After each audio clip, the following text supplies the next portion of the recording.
after 1925, but celebration of citizens of the old stock endures. And it really begs that question, who is an American? A question that, of course, is by definition designed to leave people out, not include people. The Naturalization Act of 1790 had barred blacks and Asians from becoming citizens ever. This ended for blacks with the 14th Amendment in 1870. But from 1875 on, various groups are banned. Originally it was prostitutes, diseased, and those, quote, likely to become a charge. In 1882, of course, the Chinese were excluded. But whites have virtually always been allowed to move into this country and become citizens.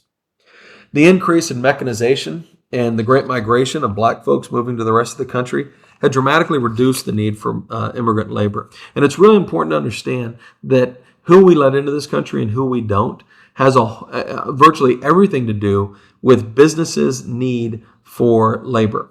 If the need for labor is high, we let everybody in. If the need for labor is low, we start to throw people out. In 1921, European immigration is limited to 357,000 a year, down from 1 million that it had been. This is, of course, in response to the Southern and Eastern European migration of the previous couple of decades. In 1924, the Johnson-Reed Act cuts this to 150,000 a year. And they put in a quota system. What it says is we'll take however many members of an ethnic group or how many people from a country were here in 1910, and we'll only let in 3% of that number.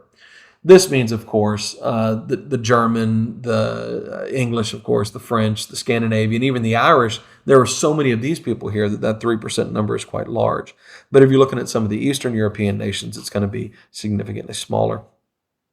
It also effectively banned all Asians except Filipinos. In 1934, Congress begins the path to Philippine independence specifically to stop Filipinos from immigrating into the country. The Philippines, of course, will get its independence on July 4th, 1946. It is also during this time that we create the term illegal alien to describe somebody that isn't here with permission we don't like. It's also when the Border Patrol is created. Now, at that time, the Border Patrol was mainly deporting Europeans who were sneaking in from Canada and Mexico without permission, interestingly enough. Tying citizenship to being natives helped Native Americans win the Indian Citizenship Act in 1924. Some natives had become citizens under the Dawes Act and others by serving in World War I. That was about 100,000, about a third of them. But in 1924, all Native Americans officially become citizens of the United States. Some Native tribes were angry about this because they didn't consent. They didn't choose to be citizens, particularly the Haudenosaunee up there in upstate New York. They said it was yet another attempt to destroy their tribal identity. Coolidge said in the 1928 State of the Union, "America must be kept American," and the North and South agreed. Blacks continued to be treated as second-class citizens. The Secretary of Labor, Davis, said immigration policy had been about labor. Now it was going to be about biological purity. Earlier censuses were changed to adjust the quota. We went from using the 1910 census, which of course is after a whole lot of people from Eastern and Southern Europe had come, to moving the 1890 census, when before that wave of immigration begins, dramatically reducing the number of people who could come in from Eastern and Southern Europe.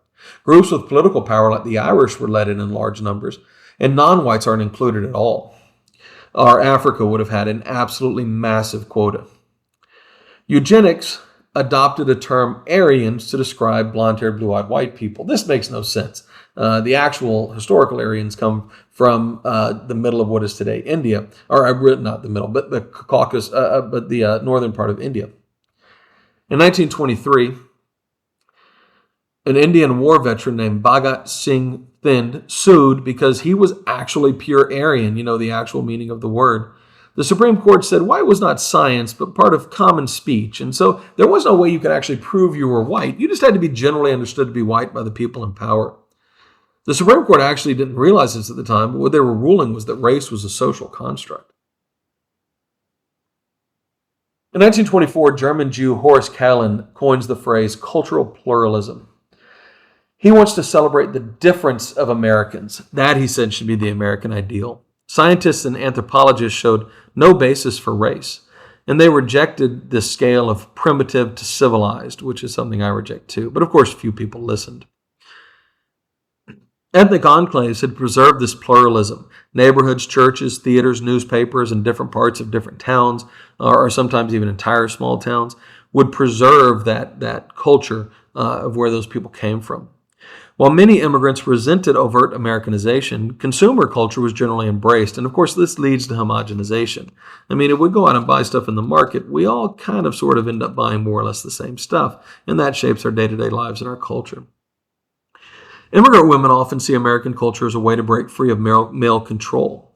And I think I've talked before about the whole idea of generations, where you have the first people to come over, the people born somewhere else and come to a new country, whether that country is America or anywhere else. And they tend to hold on to the old life. They might not learn the new language. They might celebrate the old holidays, eat the old foods. And then you get their children, who are interesting because they're being raised in a household that is largely a product of another culture. But then the world around them, when they go to school, when they go outside, when they make friends, is a different culture, or in many cases, lots of different cultures. In New York City, you could be exposed to all sorts of different cultures. And these kids are often kind of stuck in this middle ground as they try to assimilate into what is actually their home country, but also try to honor their parents. In many cases, they understand whether or not the language, the systems, and the new place better, and become the adult in a lot of occasions, which is a really interesting dynamic. As an educator, somebody who's taught high school for a long time, I've seen this a lot. And then you get a third generation who really doesn't understand why they should pay much attention to that, the old homeland, which is now for them quite removed, which is, of course, to the horror of their grandparents. There's also, I like to say that America used to be so racist. I'm not saying it's not now, but it used to be so racist that white people were racist towards other white people, right?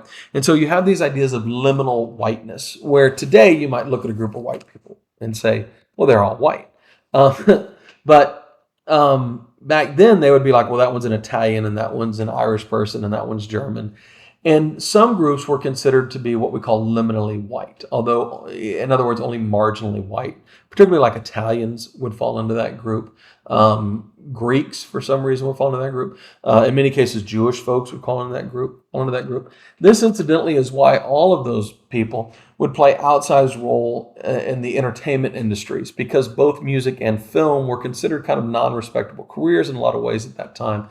And so this is where you would find a lot of these groups who weren't fully accepted into white society. Also, if you lived on that liminal cusp, it was more acceptable for you to interact with, say, black people. And since a lot of our musical history in this country is related to black folks, if you take like a Greek immigrant like Johnny Otis in Los Angeles in the 1940s and 50s, it's much easier for him to traffic in between these two worlds of the black and white because he exists on that line between black and white. And I think that's a really interesting idea, but probably because I'm a music historian. Oh, not yet.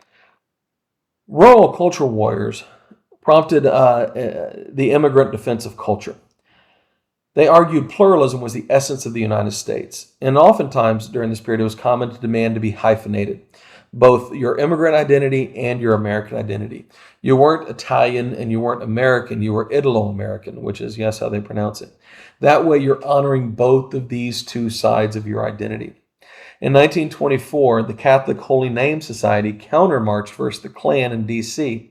and had 10,000 people show up. Now, they saw this as a loyalty to the United States. They were fighting the idea that the Klan represented America by saying they represented America too. The Anti-Defamation League, founded in 1916, and the National Catholic Welfare Council lobbied for personal liberty, anti-discrimination laws versus employers, government agencies, and colleges that allowed their folks to go. The Polish, the Czech, the Germans, and the Italians all saw prohibition as a personal attack on their culture because alcohol was so prominent. And they demonstrated for this. And they would become the core of the new urban Democratic Party. The resistance to Americanization changed the U.S. The Supreme Court struck down Oregon's mandatory public school law and New England's English-only education laws, or Nebraska's English-only education laws. In Meyer v. Nebraska, the court wrote, the protection of the Constitution extends to all of those who speak other languages as well as to those born with English on the tongue. And the Supreme Court continued striking down these laws that were aimed at getting rid of immigrant culture. They also ruled the 14th Amendment incorporated the right to marry, establish a home, and bring up children, as well as religion. These things will become foundational to what today we call the right to privacy.